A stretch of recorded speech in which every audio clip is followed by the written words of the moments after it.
Pengkhianatan yang terjadi orang Islam sendiri. Pengkhianatan yang terjadi orang Islam sendiri. Pengkhianatan yang terjadi orang Islam sendiri. Pengkhianatan yang terjadi orang Islam sendiri. Kenapa? Ya begitulah kisahnya.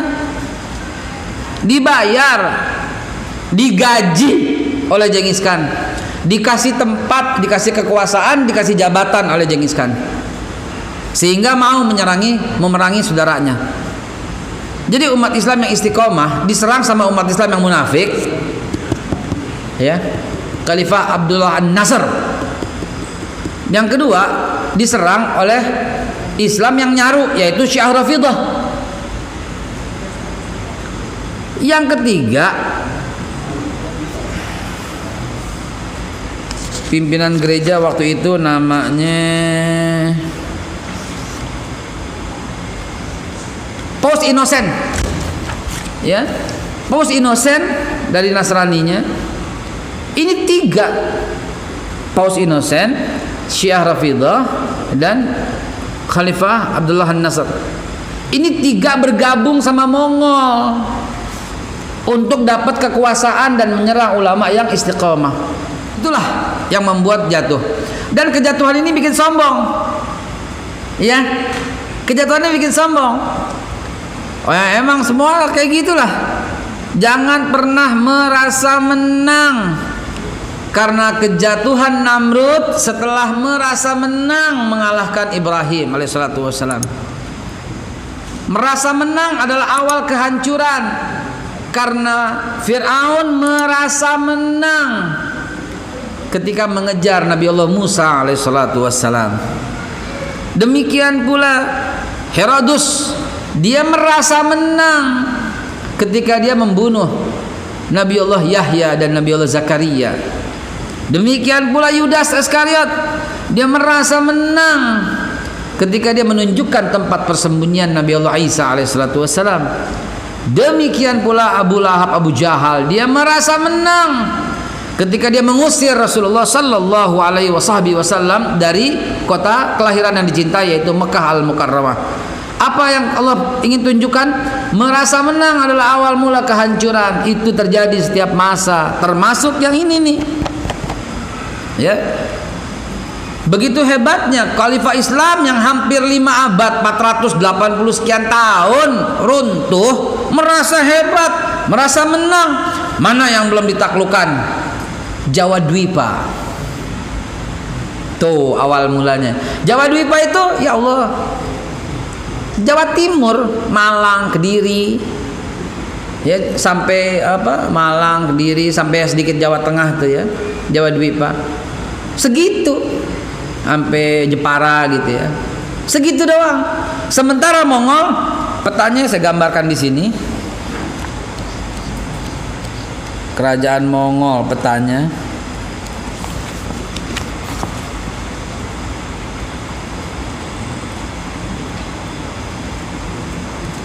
Kelamaan daripada nyari, ya. Itu petanya.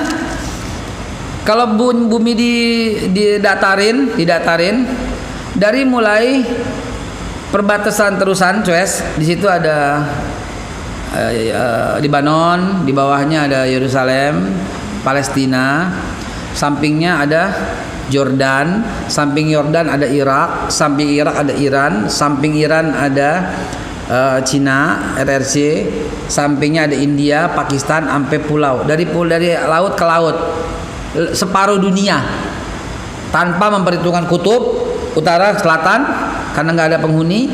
Separuh dunia dikuasai Mongol. Bandingkan sama Jawa Dwipa. Di situ sudah ada kerajaan, namanya apa? Singosari. Siapa raja pertamanya?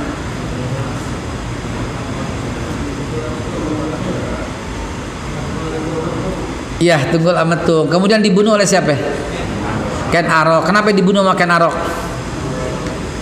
Cinta, sarange. Ada Ken Dedes di situ. Ya, siapa? Dengan keris siapa?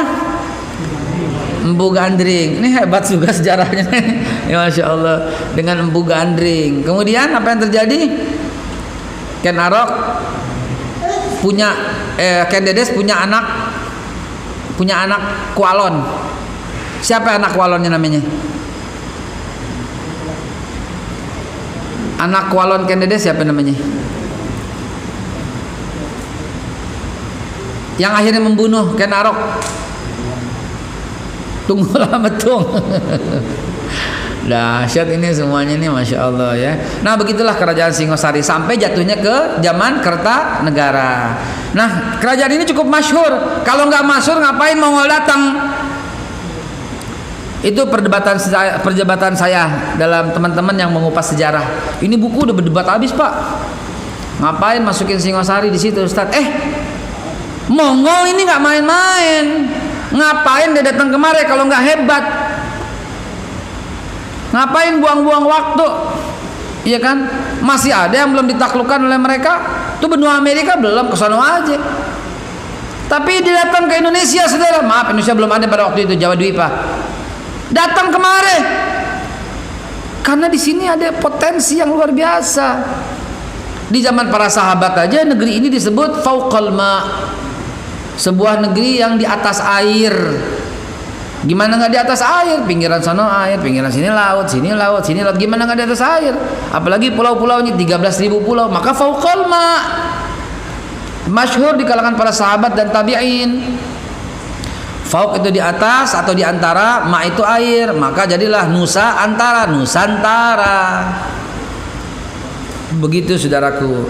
Nah, akhirnya apa yang terjadi? Datanglah ke sini. Apa yang dilakukan oleh Kertanegara terhadap utusan Ise Mike dari Uighur Cina itu, Mongol maaf. Datang kemari untuk menyerah, minta upeti. Gitu. Dari dulu Indonesia ini negara yang super kaya raya, dari dulu nggak pernah ada yang bantah. Buktinya diminta kemari, saking luar biasanya negeri kita, kekayaannya, emasnya kan gold, gospel, glory kan ada di situ kan, emasnya luar biasa. Dulu Jakarta aja emas, di kolongnya kolong Gambir itu kan tempat penambangan emas, sampai kolong Monas tuh, ya, sampai kolong Tanah Abang tuh, ya, itu kolong emas, ya. Jadi jamaah sekalian, Indonesia bertabur tahta berlian emas mutu manikam dari zaman dulu sampai zaman sekarang. Cuman pengelolaannya aja kurang tepat sehingga kita masih negeri yang indeks pendapatan per kapitanya jauh aman negeri-negeri sekitar. Dekatnya sama Bangladesh. Ya. Baik jamaah sekalian, jadi itulah yang terjadi.